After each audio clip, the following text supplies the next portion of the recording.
Hello, I'm Meg Salyer, and I'd like to welcome you all to the Ward 6 Council Show.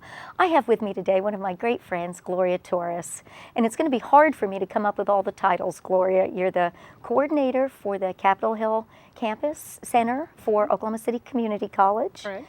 You are the Ward 6 appointee to the Community Action Agency, which I thank you so much for your service to that. And I know you've got a banquet tonight, so we'll try to hurry and get you out of here. And the third thing is, and maybe most important to me, you are the most newly appointed District 6 representative of the Oklahoma City I-89 District School Board. Yes, ma'am. Congratulations. Well, thank you very much. Good. Well, first of all, share with us, you know, many people, when you talk about running for city council or you talk about running for school board, all say that is the most thankless, hardest job you could do. But I think in all our minds, it's the most important, the school board in particular. Please let us know why you decided to throw your hat in the ring and talk a little bit about your early experiences. Well, absolutely.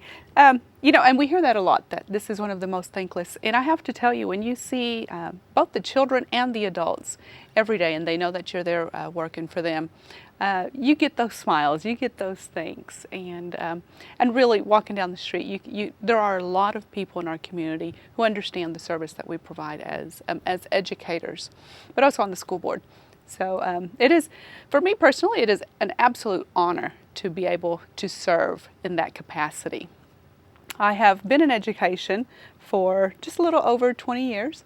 I started as an educator in Oklahoma City Public Schools. Perfect. And I've done probably every job that there is to do in Oklahoma City Public Schools, and so now I get to sit at the Horseshoe, which is on the school board. You know, Gloria, just to interrupt for a second, I mean, that's so wonderful because you bring a really different perspective. Yes. Our school board is made up of lots of folks from different backgrounds. They all bring a different level of experience, but I think the thing I was most excited about when I knew you were considering this was your background in academia and in the Oklahoma City Public Schools. So you have a great reference for you know, the successes that we've had, the challenges that are in front of us, and some of the things that can be done. So yes, and that's very true. We have a very diverse and yet very dynamic representation on our school board, which is really fun because not everybody thinks the same on the school board, which is great. Opens up for wonderful discussion and conversation. We just had a retreat last night. Oh, great. And it was really awesome because there's different topics that we have different expertise in. And so there are some areas that I have to allow my colleagues to take the lead on because those are their areas of expertise. And there are other areas that I bring my experience to the table. That everybody else around the table appreciates very much. And so understanding what some of the challenges are in the school district, where we've been, some of the experiences that our principals and teachers and students have experienced, and trying to mesh those in with where we're at now and where we're going. Well, it's incredible, really, isn't it? I've been in Oklahoma City for 30 years, and the face of the district just in that time has really changed. And you know, we're seeing communities in South Oklahoma City that are exploding in population. We're seeing, you know, some of the schools in the northern part of the city are shrinking in size. But correct me if I'm wrong, but I think this year we have the largest enrollment that we've ever had. With over 45,000 I think we're closer to 48,000. 48,000 students. We also know that in the I-89 district, a very high percentage, over 90% of those students are reliant on free or reduced meals, which you know speaks to a kind of complicated situation, low-income situation. And I loved it when our new superintendent, Rob New, said we've got to be sure that these kids know that poverty doesn't equal a learning disability. Correct. That is very correct. Every one of our children out there can learn. Very correct. And I believe that's something that the entire board is very much understanding of and pushing for us to understand that we may have some challenges as a district. That does not mean that we are limited at the level of excellence that we can provide our students, their level of education. Absolutely. Our students can achieve so much more than anyone can, than sometimes people give us credit for. We don't hear about all of the excellent things going on in our district, and there's many things. This last board meeting, I was able to share some of the excellent opportunities that our students have within our buildings. I got to visit a high school, middle school, and an elementary school, and sure, we have challenges across the board, but we had reason to celebrate in every one of those schools, and so we were able to share some of that. Isn't it amazing going through the halls of those elementary schools, the number of hugs that you get? If your day ever doesn't feel like it's going very well. It was absolutely wonderful. It I really used is. to adore spending a morning at Villa Teresa School, and it yes. was just really uplifting to spend some is. time with those little ones. They're just smiling, they're happy, they are, and that's where the weight comes on us as both the educators, the adults in the district, and as board members. That weight comes on us to provide them the quality programming that they need, the quality education that they need, and for us not to be stuck on doing things the way we've always done them just because that's the way we've always done it, but rather go out and see what it is that we need to be doing to serve the different needs of our students. We have students who my daughter graduated from Capitol Hill High School at age 16 with 45 college hours. Wow. That was all provided through Oklahoma City Public Schools, all free tuition to me as mom. And so that's a level of excellence that we do provide within Oklahoma City Public Schools that may be not available in many other school districts, but and we don't hear Oklahoma those things. City Public Schools have a great relationship with Oklahoma City Community College as well, don't they? Can we talk a little bit for folks that don't know about that bridge and how that works? Well, Oklahoma City Community College is South Oklahoma City. It was built through a self-tax in South Oklahoma City because we wanted to make sure that we had an educational institution. And so the focus of Oklahoma City Community College is to provide that higher education level to South Oklahoma City.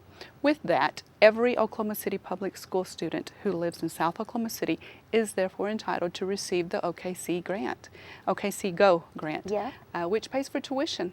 I mean, it's just unbelievable. If they graduate from Oklahoma City Public Schools, correct, and live in South Oklahoma mm-hmm. City, they go tuition free. Tuition free. To Oklahoma City Community Absolutely. College. And it's an outstanding pathway. It is. It is an outstanding education, an outstanding institution. As you mentioned, I am the coordinator over the Capitol Hill Center, which is an outreach of Oklahoma City Community College within the South Oklahoma City community. And our primary focus is to reach maybe the parents of many of the Oklahoma City Public School students by providing them the opportunity to gain educational experiences through ESL, English as a Second Language, and GED programming. We offer GED instruction both in English and in Spanish. Oh, that's fabulous. You know, one of the things I failed to mention was within this changing demographic maybe of our public schools is I think 47% or 47% of the entire district population is now Hispanic. Yeah. So language and English as a second language is really important, not a barrier, but it's an incredibly important element we need to realize. Absolutely. I've been a tutor for a couple of years at Heronville, and all three of my students have had Spanish as their first language. And I think, you know, at home, their parents speak Spanish, and so breaking that complication of learning to read in English, you know, has been hard. And you know, I think we all know those same statistics. We're very focused on early childhood education, and I think Oklahoma's the first state that has comprehensive full day pre-kindergarten. Pre-K. But we also know the scary statistic that if kids can't read by the third grade, they're likely to fall behind going forward. And I guess it's up to 3 you learn to read, and after 3 you read to learn, or after the third grade you read to learn. And so it really is a critical, the language is a critical component here. You know, but along with language comes culture, and we have very diverse community within South Oklahoma City. We have native English speakers that have a different culture than what we might experience in other areas of the city. And so there's, now we add that, the language component as well. I know Oklahoma City Public Schools serves a large number of diverse languages and diverse cultures within the district. And so we are looking to meet the needs of all of our students, no matter, you know, what cultural background they come from.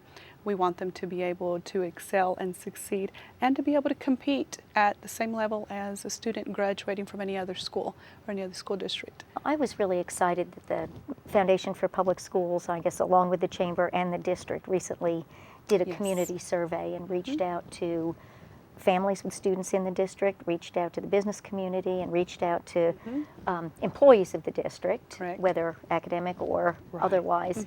And I thought one of the most positive things maybe that came out of it, and I guess you could look at it two ways, but that people that are closest to what's happening in our schools, that touch it on a regular basis, have the most positive feeling about Right. what's happening in the district. And to me that meant those of us that don't get a chance to be that close need to reach out. We and do. need to be asking how we do. can help and We getting do. involved. Absolutely. And, you know, as we see here in Oklahoma City, I'm very proud of all of and we'll say it's the renaissance that we're experiencing. It's very exciting to see all of the new business and industry coming into our communities. We love having the Thunder. We love having the new soccer team and the energy. And so all of those are bringing energy into our communities, into our Oklahoma City community. So we have a growth that's going on everywhere. Our student population is growing just as much. And so with all of the new ideas and all of the new energy coming across with all of the other industries here in the city, it's trickling over into our educational system. A lot of people do not know what is going on with Oklahoma City. They just automatically have this thought, oh, well, that's that school district.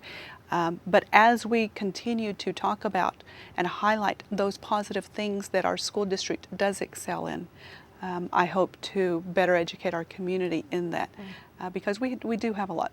Not to say we don't have a lot to grow. We do. Every day, everybody learns something new. We hope we do. Yeah. It's a scary day the day we don't learn something new. I agree, and boy, I've learned a lot even just today. There are lots of and- things to think about. But Yes. I also look. Last week we had the ribbon cutting for the John Rex Yes. Elementary School, which is our That a beautiful school. first downtown sort of semi-charter school, but first elementary school built downtown Yes. in decades. Yes. And a waiting list for students to attend, Yes. incredibly vibrant. And I think the thing that was so special about that was that ribbon cutting actually marked the last of the Maps for Kids New projects. buildings, We've now yes. completed the refurbishment, rebuilding, or completely new construction of every school in the I-89 district, lots of work in the suburban districts, and we now have some work to do academically, but that's what you're here to help us do. So, Gloria, I thank you so much for coming in today. I hope you'll come back Absolutely. and share with us the progress. I think, have you attended 2 meetings so far? We have, well, my swearing in and then 2 more. 2 more. So Yes. you're a seasoned veteran by I'm now. a veteran, yes. Really excited to have you serving in Well, this thank role. you. It's a wonderful opportunity and a wonderful role model Well, thank for you very students much. to see in that role. So I'm very excited thanks to for be coming, here. and we'll look forward to talking to you again soon. Thank you, Meg.